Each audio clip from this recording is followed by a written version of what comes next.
Cada persona brilla con luz propia entre todas las demás. No hay dos fuegos iguales. Hay fuegos grandes y fuegos chicos y fuegos de todos los colores. Hay gente de fuego sereno que ni se entera del viento, y gente de fuego loco que llena el aire de chispas. Algunos fuegos bobos, no alumbran ni queman, pero otros arden la vida con tantas ganas que no se pueden mirarlos sin parpadear, y quien se acerca se enciende. Con esta cita de Eduardo Galeano, te doy la bienvenida a este primer episodio del podcast llamado Habitar la Pausa.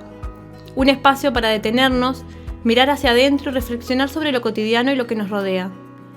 Quiero comenzar conversando sobre el primer capítulo del libro La supervivencia de las luciérnagas, del historiador de arte y ensayista francés Georges Didier Huberman. El autor nos propone un recorrido a través de diversos autores, retomando una idea del poeta y cineasta italiano Pier Paolo Pasolini, quien observó que, en medio de la oscuridad más densa, aún podían verse pequeñas luces moviéndose libremente. Didier Huberman nos lleva a la Italia del 1941, en plena Segunda Guerra Mundial, saliendo del fascismo de Mussolini. Pasolini, entonces joven, observa un mundo en ruinas, opresión, violencia y un poder político que emite una luz tan fuerte que enceguece. El autor nos menciona dos tipos de luces. Por un lado, las potentes y enceguecedoras luces de los reflectores del poder político.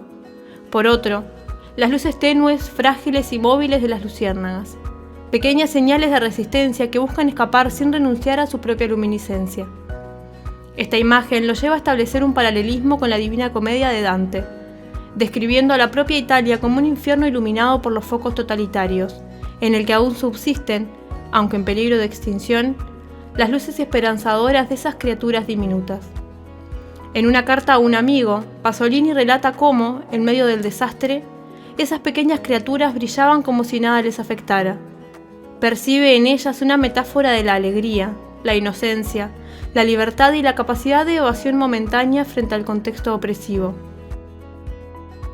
Las compara con los gritos de amistad, con los gestos espontáneos y vitales que aún logran sobrevivir en medio de los tiempos demasiado oscuros o demasiado iluminados del fascismo triunfante. Ese momento lo marcó profundamente, porque mientras todo a su alrededor parecía perdido, esas luces seguían allí, libres, alegres, vivas. Y Pasolini se ve a sí mismo seco, endurecido, incapaz de sentir como antes. Sabe que algo en él y en el mundo se ha apagado. A partir de este episodio, la imagen de la luciérnaga adquiere una presencia central en la obra de Pasolini, quien la transforma en una figura simbólica de la humanidad misma.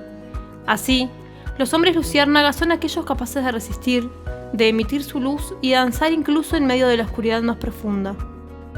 Sin embargo, como señala más adelante Didier Huberman, estas criaturas están condenadas a desaparecer, arrasadas por una contemporaneidad dominada por el consumo, la alienación y la pérdida de lo humano. En una sociedad regida por el miedo, el espectáculo y el exceso de luz, que paradójicamente impiden ver, la fragilidad de las luciérnagas se vuelve insostenible. En 1975, Pasolini escribió su famoso artículo Las luciérnagas, en el que denuncia su extinción, ya no por culpa del fascismo clásico, sino por un nuevo fascismo más peligroso, el del consumo, el de la televisión, el de la normalización de la violencia cultural.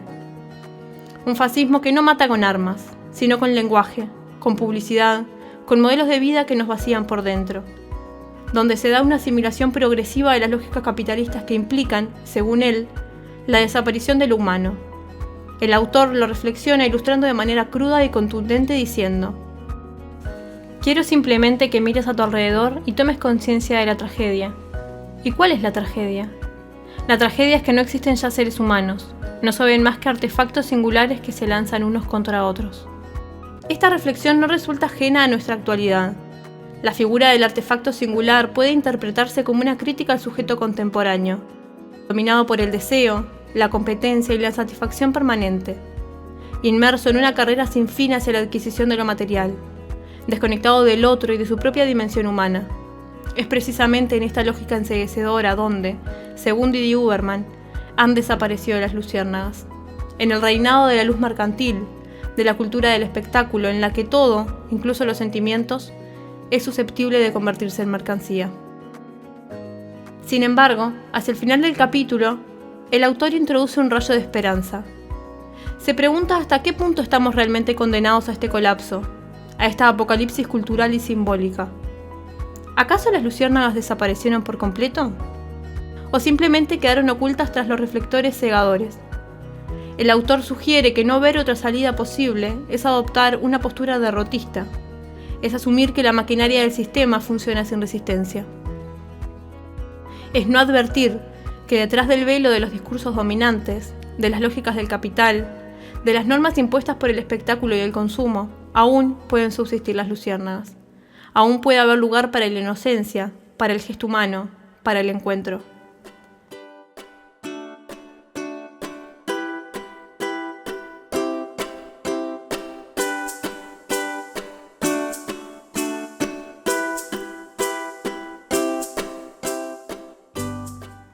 Hoy vivimos en un mundo saturado de luces.